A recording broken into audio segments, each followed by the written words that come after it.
Hey, what's up, people? Pizowell here, and so I want to talk to you guys about the next Alien film coming from Ridley Scott entitled Alien Awakening.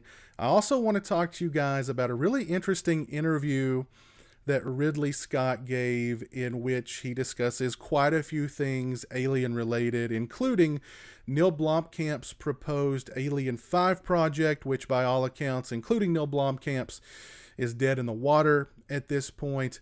Scott also discusses the future of the Alien series and what it may look like, at least under his guidance. And for all of us who were disappointed by Alien Covenant, I think he gives a few hints as to why we were disappointed with Alien Covenant, as far as his understanding of why the original Alien worked so well, or I should say his misunderstanding of why the original Alien worked so well. Now, we know at this point that the next Alien film is tentatively titled Alien Awakening. And Ridley Scott recently revealed that Alien Awakening will not be following the events of Alien Covenant. As a matter of fact, Alien Awakening is Chapter 2 in Ridley Scott's prequel trilogy of Alien films. Prometheus is Chapter 1, Alien Awakening is Chapter 2, and Alien Covenant is Chapter 3. So we're going to get a direct sequel to Prometheus and a prequel to Covenant with Alien Awakening.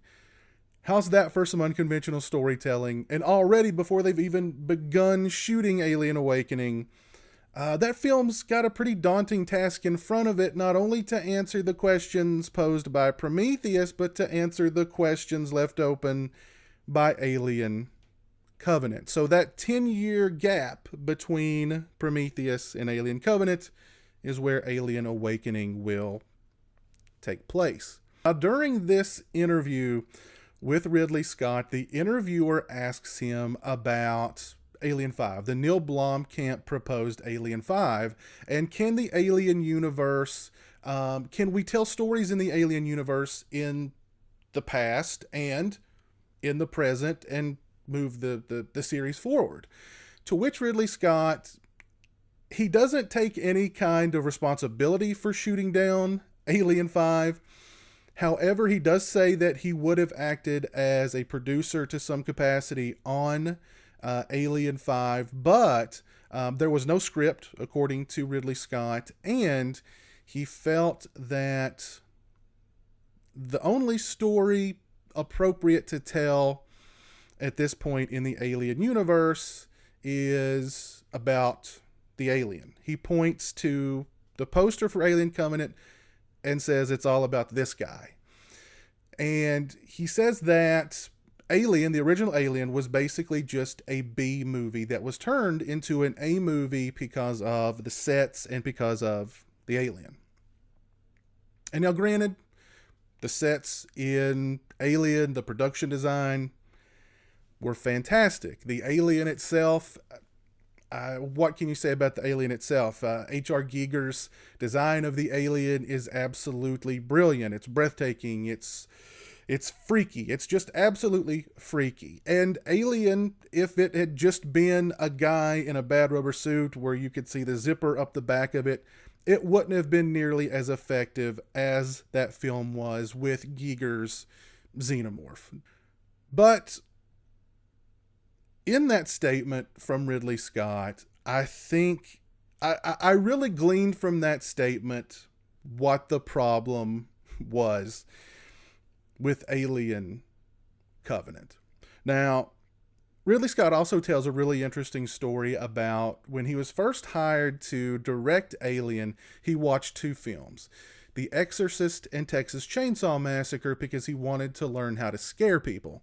And actually he tells a really cool story in which he was watching Texas Chainsaw Massacre, I'm assuming on the Fox lot in a screening room, and Walter Hill walked in with a hamburger. And Walter Hill's like, why are you watching Texas Chainsaw Massacre? And he explains to him, because I'm trying to learn how to scare people.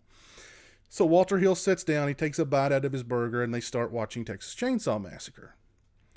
Once the movie ended, Ridley Scott looked over at Walter Hill, and he was still with the burger. Only one bite had been taken out of it, which told Ridley Scott that either Walter Hill was completely mesmerized by Texas Chainsaw Massacre and forgot that he had a hamburger there to eat, or the movie just completely caused him to lose his appetite. Either way, that was a very, very effective movie.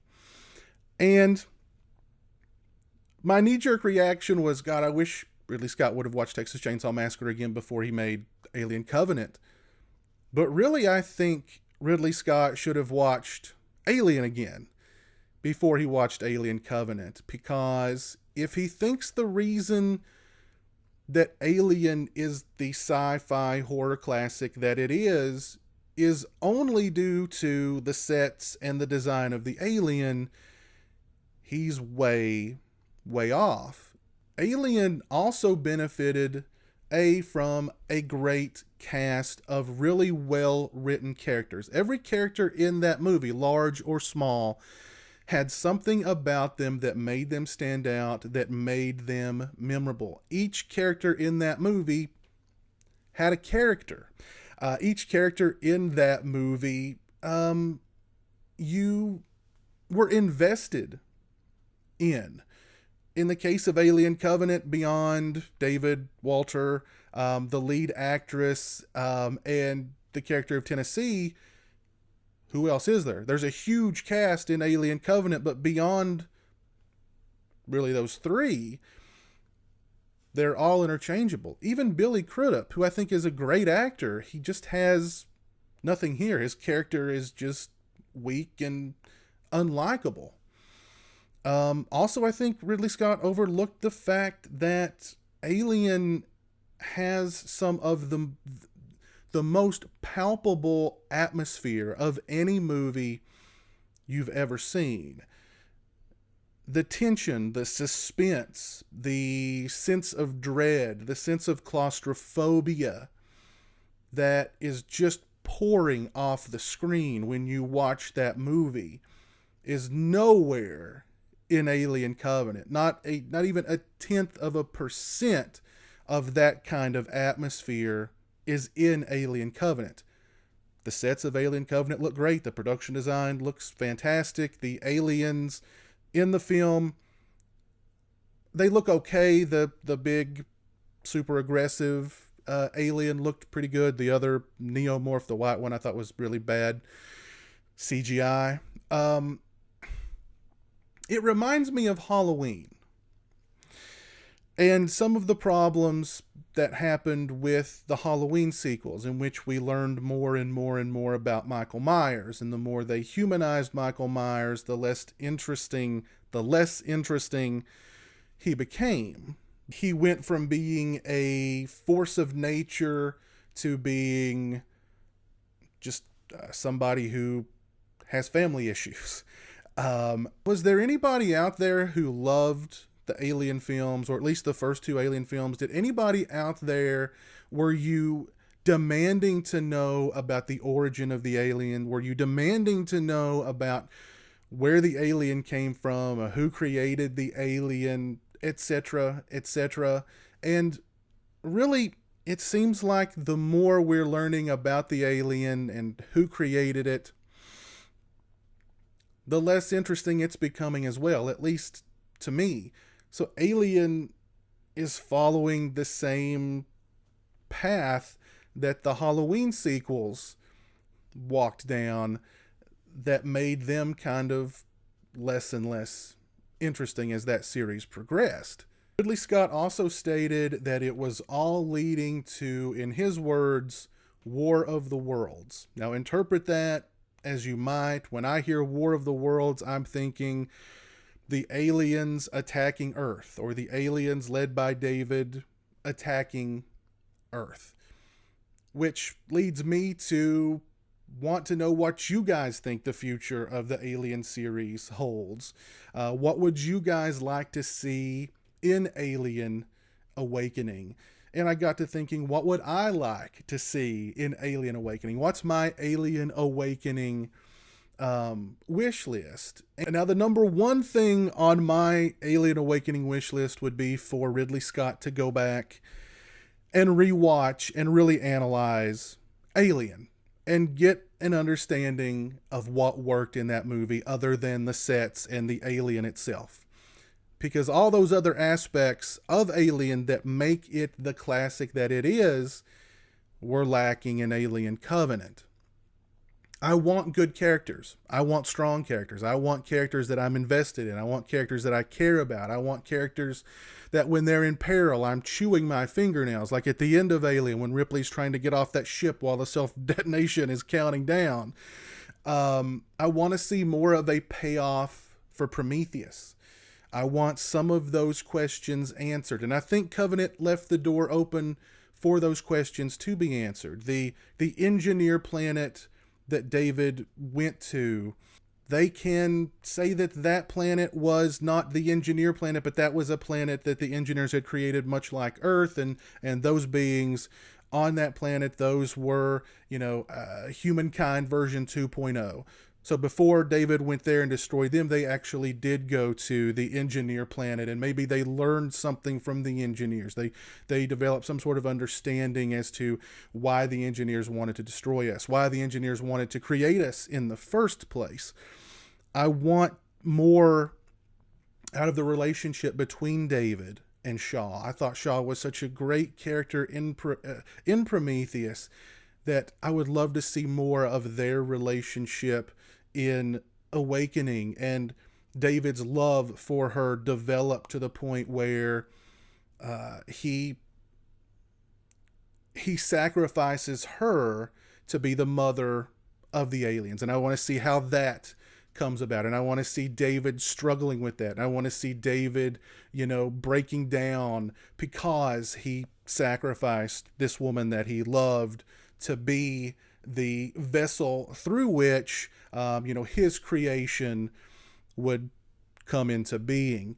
I want that atmosphere from the original Alien. I want that sense of dread. I want that sense of foreboding. I want that feeling of claustrophobia, of death being around every corner, looking at every little nook and cranny of the set to think, well, could that be the alien? Could that be the alien?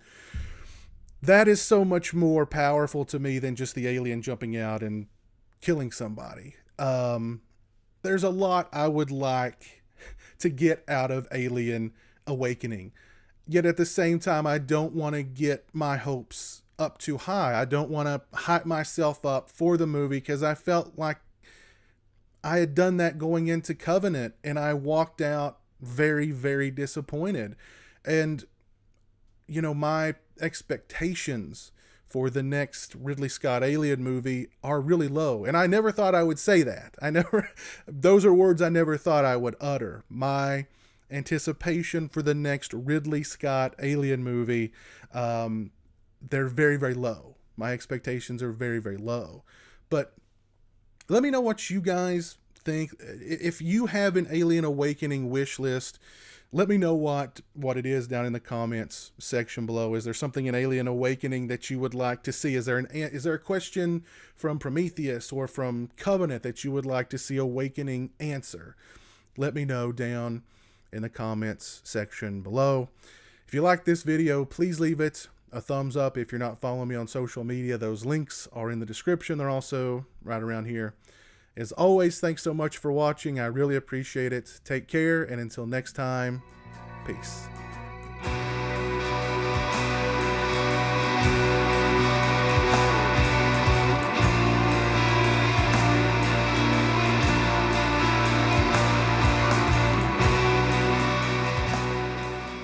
Say hello to the internet, Jeremy.